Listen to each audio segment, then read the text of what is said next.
So, good day everyone. So, for laboratory for database administration, so I will be demonstrating how to manage user security and backups using PHP So, first, maghimo sa taog ato ang database, company DB.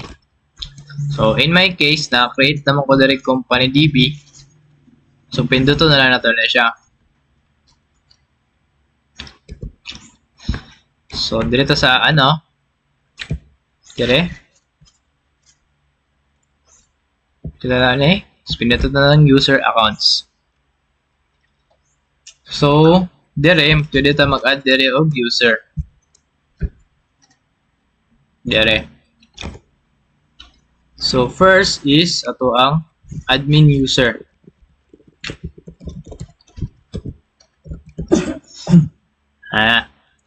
Next is host name.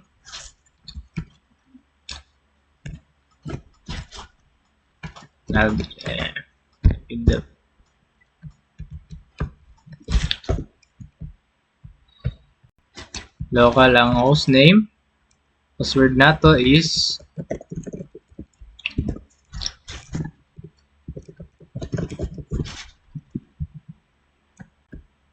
tapos pinaka-importante kay admin user man i-grant nato tanan privilege niya. Na, go. So na-create na taog ato ang privilege admin. Next is magbuta na sa ato ang staff. Kasi yapon add user account. Pero staff user local ra gyapon. So nato is staff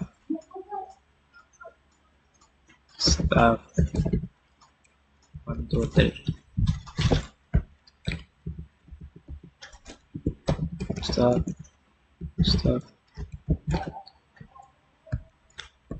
So dire data lang ato ang iyon sa staff, select, insert, and update lang. So explicitly granting select, insert, and update permission. So I'm not granting siya sa delete access. So I click go. Wait.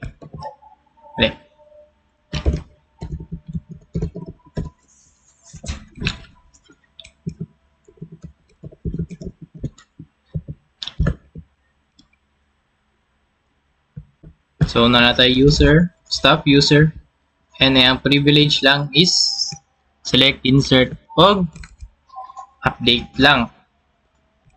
Nato sa atong user accounts.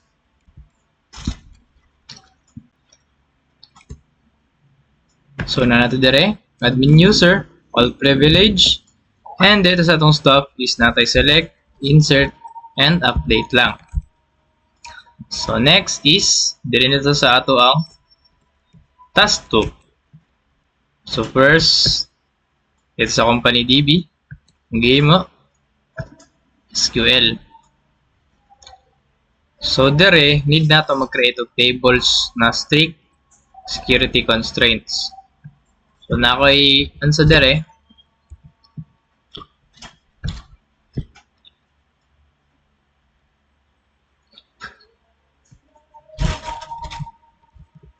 query. So, makita ninyo dire. So, there is a department nag-use tag primary key and unique to prevent duplicate sa ato ang department names. Next is in the employee, I added foreign key para malink siya sa department ID. So this ensures referential integrity. So meaning dili ta maka-add og employee to non-existent na department. So nag-include pud ta diri og unsa insert statement. So atong database kay has data for next step.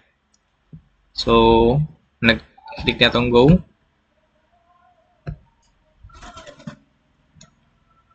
So, kana. Database are created successfully. Next is finally task 3. So, backup and recovery. So, para ma-backup atong data na atong gihimo, I will use export tab.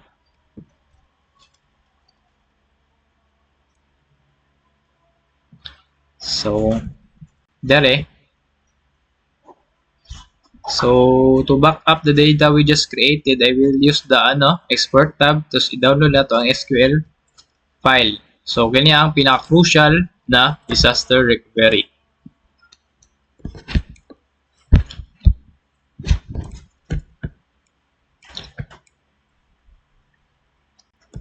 So, na-download na to ang companydb.sql. So, now, mag-simulate na tag disaster. So, magbalik ta sa atong SQL. So, kini, i-drop na to ang employee tables.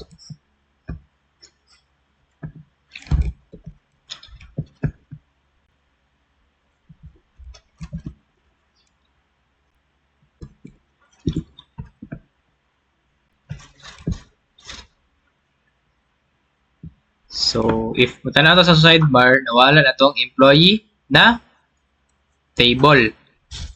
Diba? So, para ma-fix ni, kailangan na to, mo-add to na sa import tab.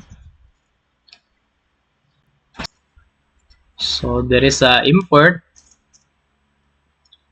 Drop po na to atong departments.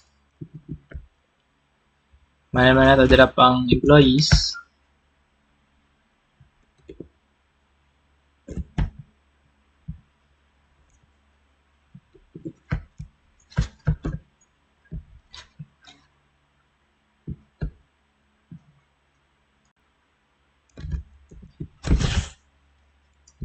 So, in the sidebar, wala na isulod na table ang company DB.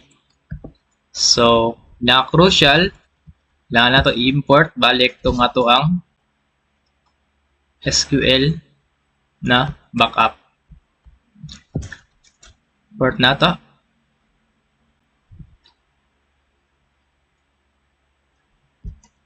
So, success. So, department of employees is table is back na.